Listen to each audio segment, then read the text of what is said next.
It's your boys in IMJ, we shut it down, man. A comic book look, invading your town. Keep it comics, and let the beer flow. Be so global, since our premiere show. Riverdale Studios on fire, we don't know where to park. Technology and booze, it's like we're rolling out like Tony Stark. Skylar, Tom, and John, we the bestest. Swag so villainous, so please arrest us.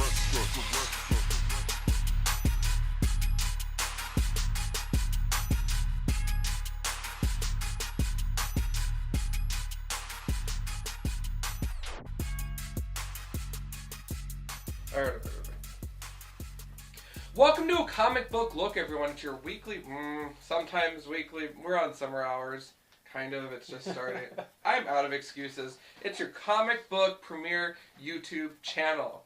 There we go. It's your boy John Demand, aka so sexy the way I'm slinging these webs. Man, over here I got Ken, aka Ken Stacy. What we just experienced, so awesome. So what did we do today? We went and saw The Amazing Spider-Man 2. Was it amazing? I don't know if amazing would be the term I use. Maybe The Amazing Spider-Man. But it was good. It was worth watching, but you know, it might have been more of a rental. Okay. Definitely not necessarily worth the 3D. Hey, those are smashing glasses. I know, right? I forgot to throw them in the recycle bin. Yes! Go green! Or go home. Or maybe we'll just go home. So let's talk about the characters first of all. Okay, so I like to go for the bad guys first, alright? So let's first of all talk about Electro. Did Jamie Foxx do a good job? What were your thoughts on that? He did an awesome job, actually. Okay. I thought he did a really good job with the character. I was actually surprised. I thought, you know, you're so used to him being comedic. Yeah. You know. Yeah. But the way that he did the character before he became Electro, I thought was smart and fun.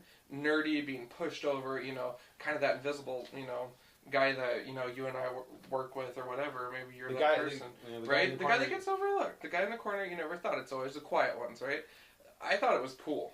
I thought it was neat. It was a cool introduction. As an actor, I thought that Jamie Foxx took what he was given and ran with it. And I couldn't have asked for better. So let's talk about post, you know, after he becomes Electro. How did he do? I thought he did really well there. He was pretty bad. He was scary. The special effects they did on it too, with the blue and the red and the electric going underneath. Yeah, I like those contacts that he was rocking. So you're not missing the classic lion mane electric old Electro outfit. I'm not overly. The green tights. I'm not overly familiar with that. I'm not overly familiar with the old. The old Electro guys look something like Mufasa from The Lion King. It's like a burst of electric with a mask and green tights. And kind of like star pattern. Right. Okay. Okay. Yeah. No. Definitely not missing that. This was a more modern take. Oh, come on. It would have been fun. So anyways, you know, Electro delivered. All right. So that was cool.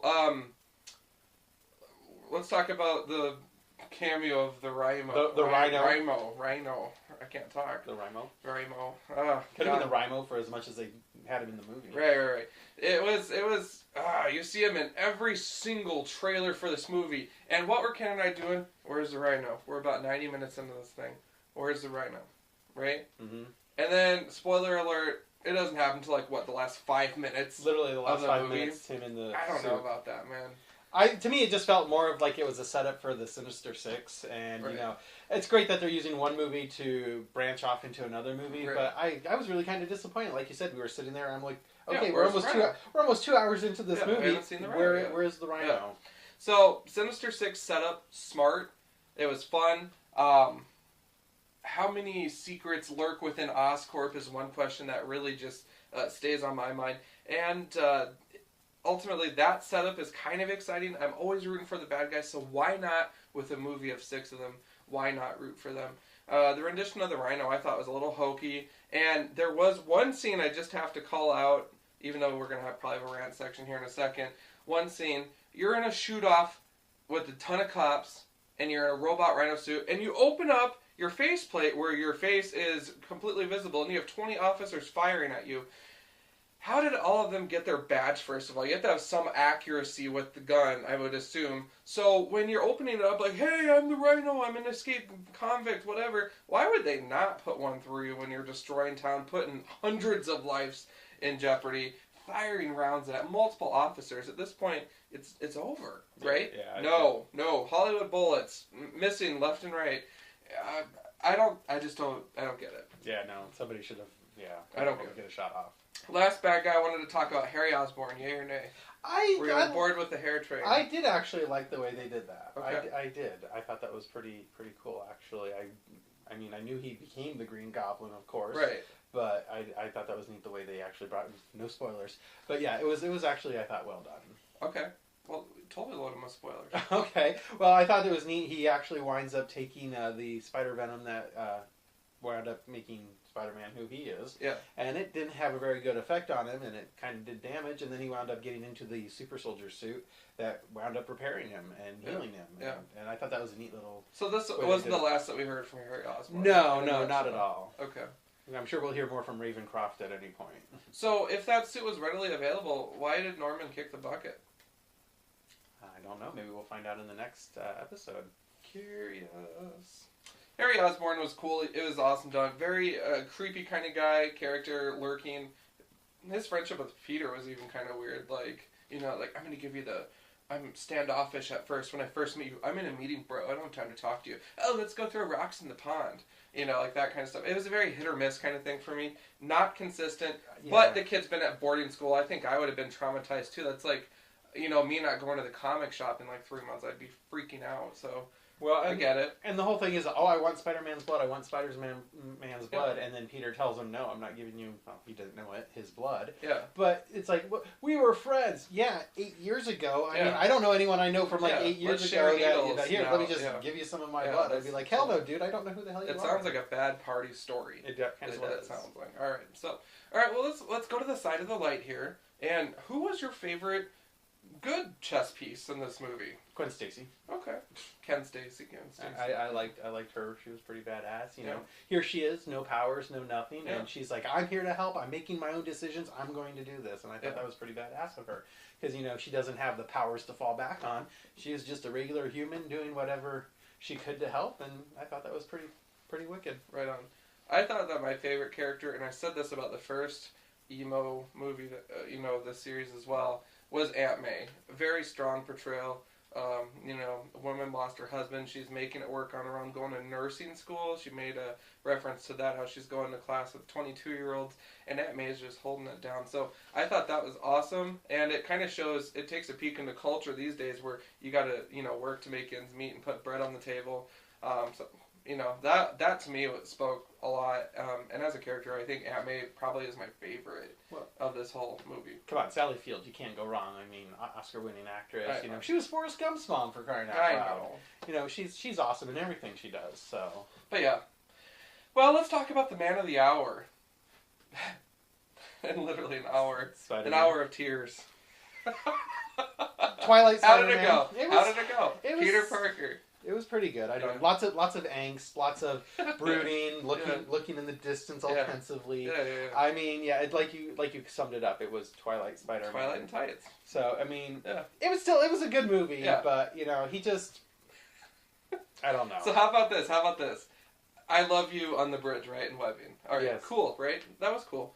Then he sweeps her up, and they go to one of the most prolific. I can't spell it. But yeah.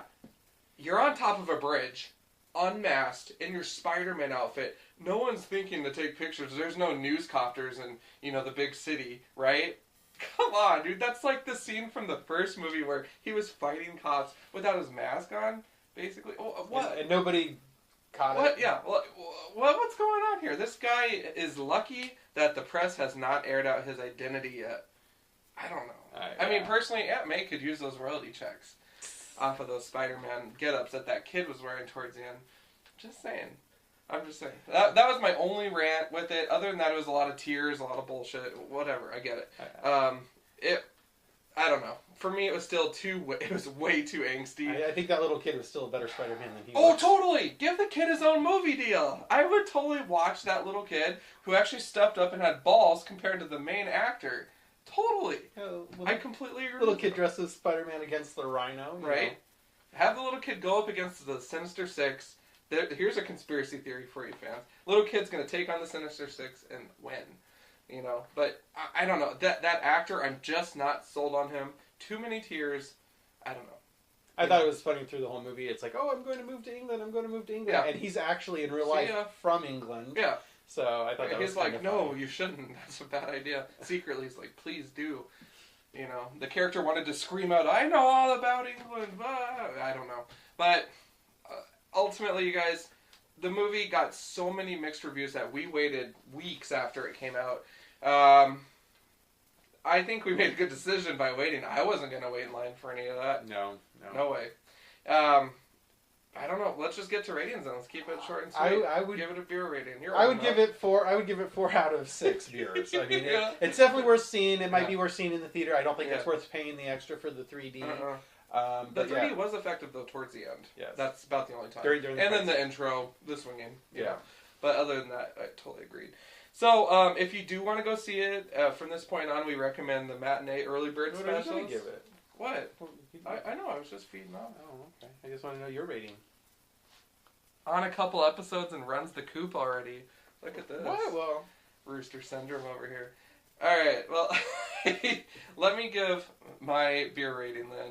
And I'm actually going to go ahead and give it a 3 out of 6 because the only thing that really shined about this was Aunt May, right? And then second place would be Electro because Jamie Foxx he had fun with it, but he was pretty badass and pretty eerie as a villain, and that's pretty awesome from a guy that had a lot of comedic roles previously. So that was pretty sweet. Other than that, if you guys are looking for continuity or anything like that, it's just really not there. Stan Lee showed his face in this one. I don't know why. He barely, and I know, but it was kind of like they just kind of wedged him in there, wasn't it? It's the film itself. It's glorified tears, kisses, and Sony product spotlight. So, in a nutshell, that's all it really is. It's amazing in a film made by Sony how everyone uses a Sony Vaio for their computer. I was blown away. Yeah. And if you stick around through the credits, you got the X-Men. There's a little clip at the end about the X-Men. Yeah. And I was disappointed in that. It was a cool clip to see. Yeah. But it's the closest we're ever going to see Spider-Man in an X-Men movie. Yeah. And there was no relation between the Spider-Man movie and the X-Men clip that they showed. No. I mean, other than I think that maybe Oscorp was the one who made the weapons that were on sitting on the table there in the scene. But other than that, there was like no. And there's not going to be for a while until all these politics settle down and everything, no big screen nonsense. But yeah, that's neither here nor there. So, anyways, in closing, you guys, big screen adventure completed. We didn't even do a review of Captain America, which was an awesome movie. So, just for the record, 5 out of 6. I would say 5 out of 6 for Captain America. Definitely. But Spider-Man for sure. It's a mixed bag, but as a nerd, we had to go see it. We're going to be going to X-Men here coming up. Guardians of the Galaxy, whatever else is on the plate. But anyways, we are going to get to relaxing this weekend, so have an awesome rest of your weekend. Vote with your dollars this next Wednesday at the comic shop. And as always, keep it comics for sure, man. Hydra.